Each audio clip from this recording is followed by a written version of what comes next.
J'étais assis dans ce fauteuil pivotant rigide fourni par le gouvernement, celui avec le volant grinçant et l'accoudoir usé, celui avec lequel j'avais affaire depuis 7 ans, tandis que Mark glissait un dossier en papier craft sur son bureau en chêne poli. Le même regard étudié que d'habitude. Mi-haussement d'épaule, mi-pitié. Je n'avais pas besoin de l'ouvrir. Je connaissais déjà le 12e refus. 12 fois, on m'avait refusé le poste de directeur régional. Et je savais déjà qu'il avait eu cette fois-ci. Alana, elle était là depuis moins d'1 an. Dis-moi tout au plus. Écoute, Noël, dit Mark en se penchant vers moi comme si nous étions de vieux amis partageant un secret. La fin de l'exercice n'est pas idéale pour les changements de direction. Mais je t'ai proposé pour notre cycle d'été. Tu as raison. J'ai hoché la tête comme si je le croyais. Comme si je n'avais pas entendu ça presque mot pour mot depuis 4 ans.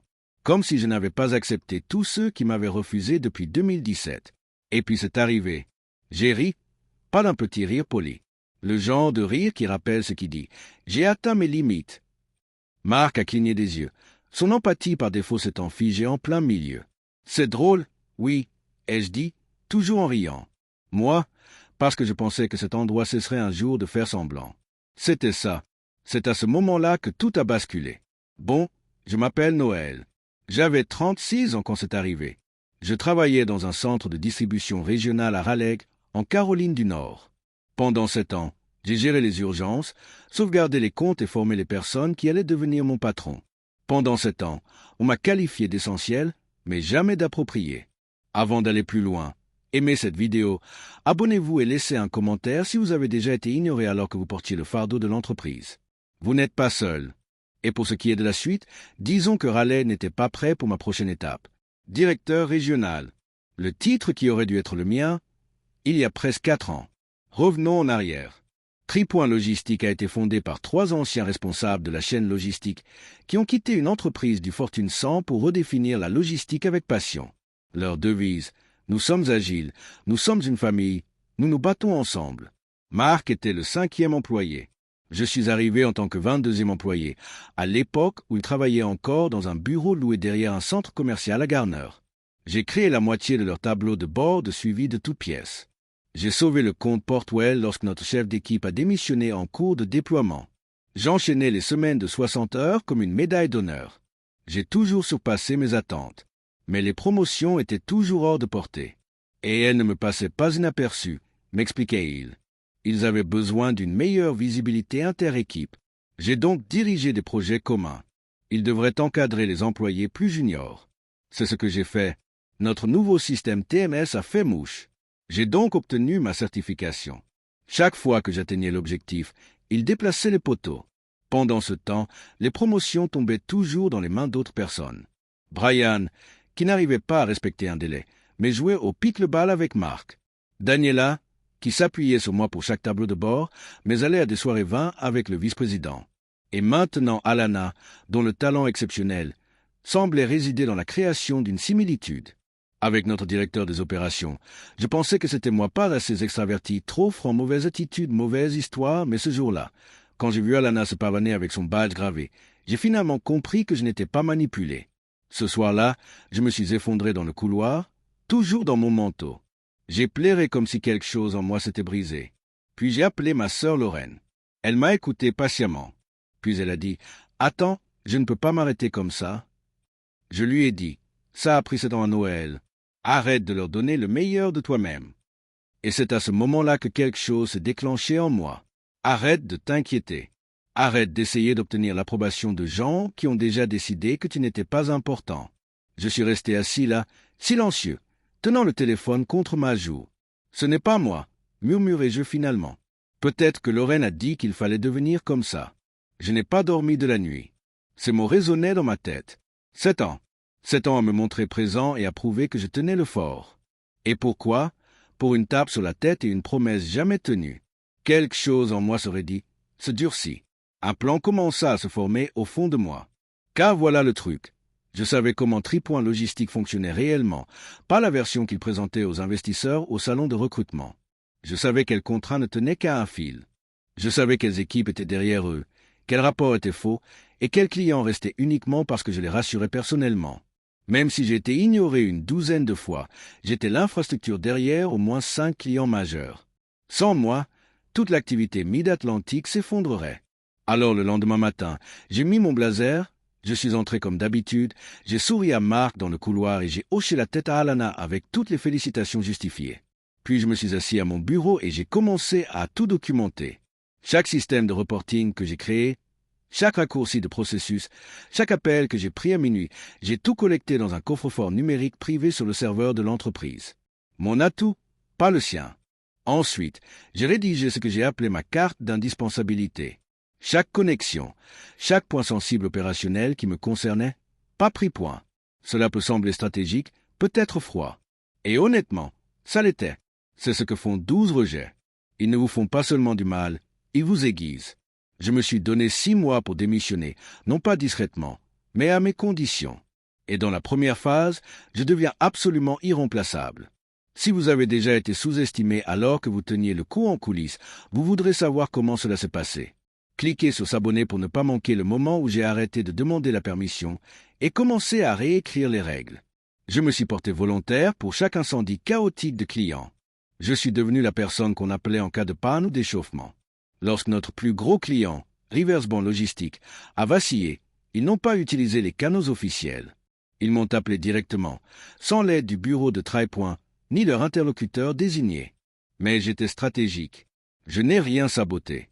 Je n'ai créé aucune dépendance qui n'existait pas déjà. Je suis simplement devenu la solution. Et j'ai tout documenté. C'était la deuxième phase, ma sortie de secours. J'ai commencé à rencontrer d'anciens collègues pour prendre un café, des personnes qui rejoignaient des startups, des sociétés de capital risque ou même des cabinets de conseil spécialisés. J'ai actualisé mon portfolio, pas mon CV, car je ne cherchais pas d'emploi. Je concevais quelque chose de nouveau. La troisième phase a été la plus difficile à prendre.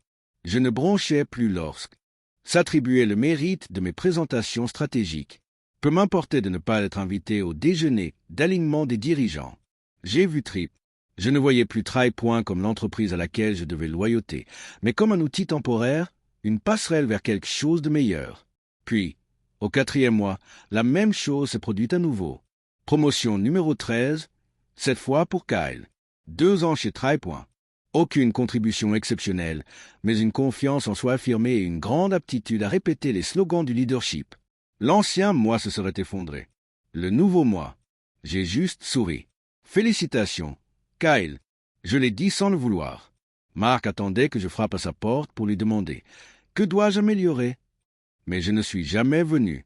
Au 5e mois, j'avais constitué un coussin financier, fondé le Langston Strategy Group, contracté discrètement un prêt commercial et eu des conversations discrètes et sans engagement avec 2 clients de TriPoint qui évacuaient leur frustration depuis des mois. Je ne volais pas, j'étais juste disponible, un être humain épanoui.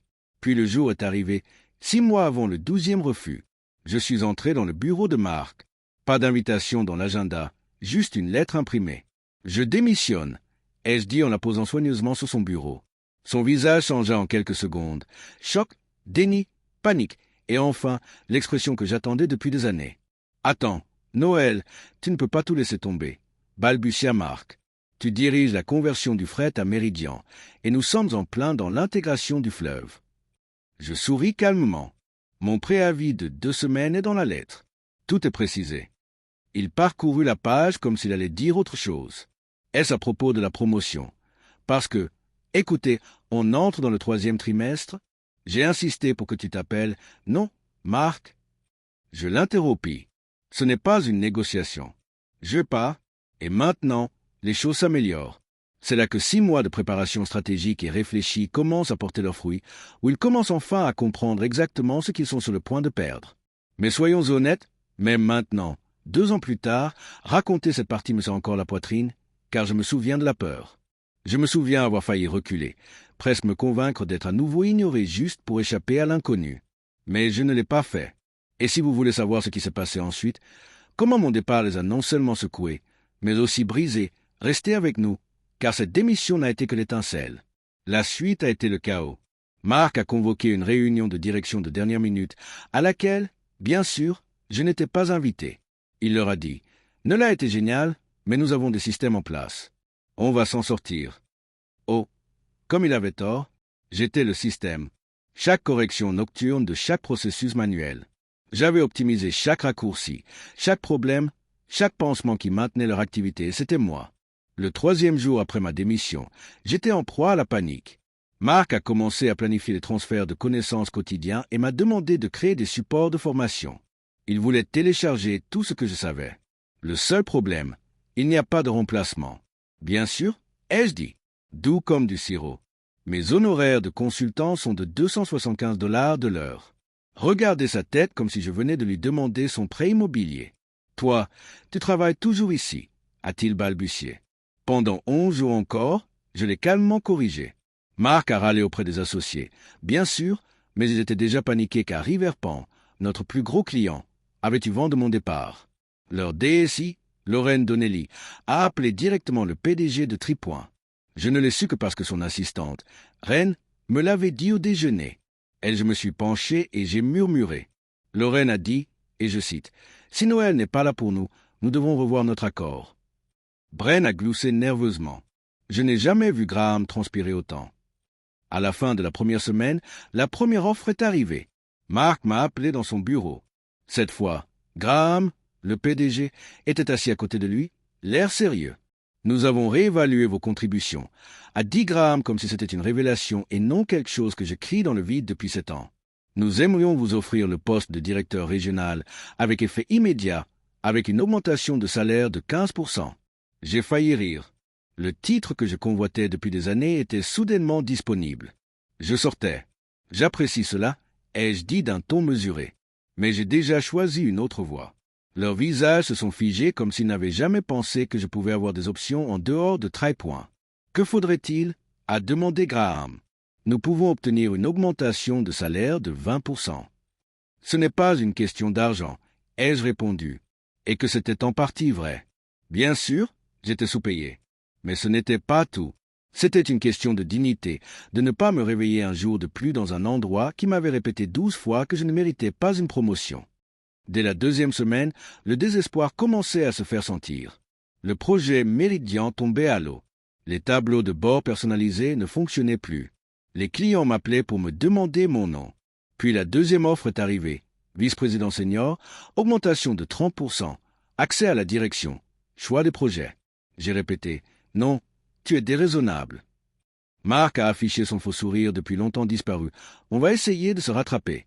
7 ans, Marc, ai-je dit doucement, tu as eu 7 ans pour te rattraper. Le 10e jour, Graham en personne est venu à mon bureau, les yeux cernés, la voix d'un cheval. Je vous le dis, niveau directeur, autonomie totale, télétravail, tout. Et pendant une seconde, j'ai hésité. C'était plus que ce que j'aurais jamais cru possible. On m'a proposé, mais je me suis souvenu, 13 fois ignoré, et aucune offre n'aurait pu annuler cela. 13 fois on m'a dit que je n'étais pas tout à fait prêt. 13 fois j'ai vu quelqu'un avec des qualifications moindres repartir avec le titre que j'avais. Mérité, je suis désolé, ai-je dit à Graham ce jour-là. Mais mes décisions sont définitives. Et le dernier jour, j'ai fait quelque chose qui m'a même surpris. Étant professionnel, j'ai remis tout ce qu'il demandait, la documentation client, les résumés de projet, les notes de transition. Je n'ai claqué aucune porte, je n'ai saboté aucun dossier. Je suis juste parti, porte vitrée. Tu fais une erreur, a-t-il dit d'un ton neutre, tu ne tiendras pas 6 mois là-bas. J'ai juste souri, attention. Et c'est là que l'histoire a vraiment changé, car ma vengeance n'était pas le licenciement.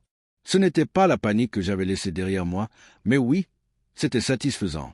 Ma vengeance, c'était ce qui est venu ensuite. Rappelez-vous les 2 clients frustrés que j'ai mentionnés et que j'avais rencontrés discrètement. Le lendemain de mon départ de Tripoint, je les ai rencontrés tous les 2, cette fois en tant que fondateur et PDG de ma propre entreprise, Northline Stratégie. Une semaine plus tard, Riverpan a résilié le contrat avec Tripoint et a signé avec moi. L'ensemble du portefeuille, pas seulement l'exécution ratée de tout. Quand Graham l'a découvert, il m'a appelé. « C'est une violation de votre clause de non-concurrence », a-t-il crié. En fait, ce n'en est pas une. J'ai répondu calmement comme toujours. Je n'en ai jamais signé. Vous devriez vérifier vos dossiers. Silence. Ils savaient que j'avais raison. 7 ans de paperasse et ils n'avaient jamais pris soin d'une clause de non-concurrence. Leur surveillance était maintenant mon tremplin. 3 semaines plus tard, Méridian Freight a emboîté le pas. Leur directeur de l'exploitation m'a dit que Tripoint avait proposé de baisser ses tarifs de 40%. Ils y sont quand même allés. Au 3e mois, j'avais 5 clients, 3 de TriPoint, de nouveau grâce à des références. Je gagnais le triple de mon ancien salaire. J'ai embauché ma première employée, Tania, une analyste avisée et sous-estimée d'une entreprise rivale. J'ai fixé des limites, calculé ma valeur, construit des systèmes intelligents et efficaces qui ne nécessitaient pas de correctifs incessants. Puis vint la surprise.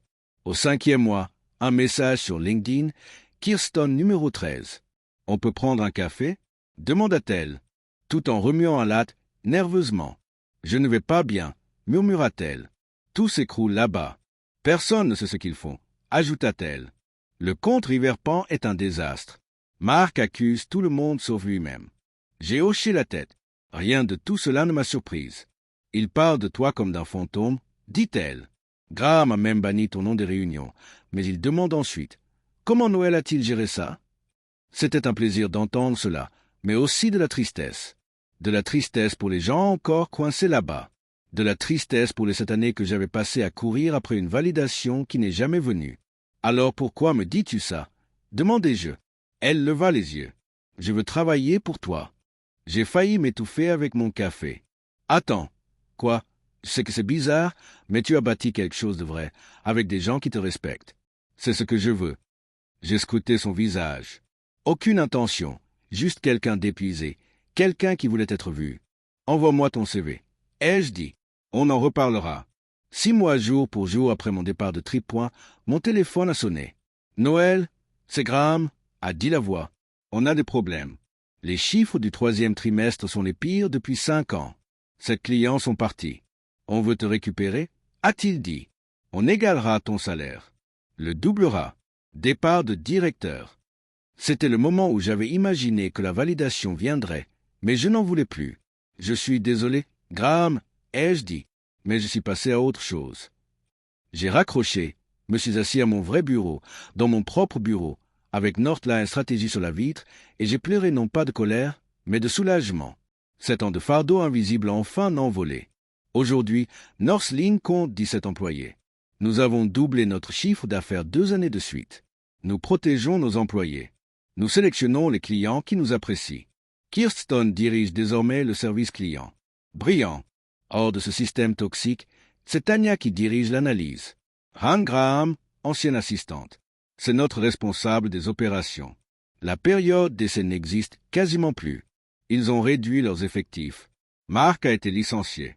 Graham m'a recontacté il y a 6 mois, cette fois avec une proposition de fusion. J'ai poliment décliné, car la véritable vengeance était de ne plus jamais avoir besoin de leur approbation. Ces 13 refus n'étaient pas des échecs, mais des réorientations.